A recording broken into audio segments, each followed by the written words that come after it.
नमस्कार. 12 ऑगस्ट रोजी दीप अमावस्या येत आहे. तर दीप अमावस्या म्हणजे श्रावण महिना चालू होण्याच्या अगोदर एक दिवस अगोदर जी अमावस्या येते त्याला दीप अमावस्या म्हणतात. या दीप अमावस्याच्या दिवशी तुम्ही घरातील सर्व दिवे स्वच्छ करून धुवून पुसून संध्याकाळच्या वेळेला या दिव्यांची पूजा करून दीप अमावस्या साजरी करू शकता. याने आपल्या घरातील अंधकार दूर होऊन घरातील दारिद्र्यही नष्ट होते आणि श्रावण महिन्यापासून सगळे सणवार चालू होतात. त्यासाठी घरामध्ये जी काही नकारात्मकता आहे, दोष आहे, तो दूर होण्यासाठी मदत होते.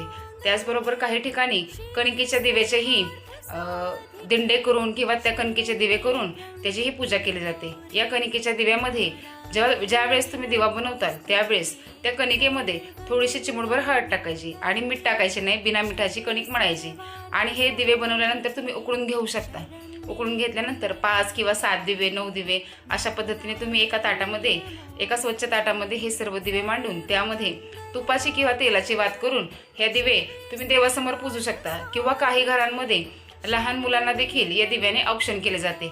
संध्याकाळच्या वेळेला असे कणकेचे दिवे बनवून 5-7 तुमच्या पद्धतीप्रमाणे ते दिव्यांनी लहान लेकरांना औक्षण करायचे. त्यामुळे काय होतं, मुलांचे आरोग्य चांगले राहते आणि त्यांना घरामध्ये त्यांना वाईट नजर, वाईट बाधा काही सुद्धा लागत नाही. त्यांचे सगळे दोष त्या दिव्यामधून दूर होऊन जातात.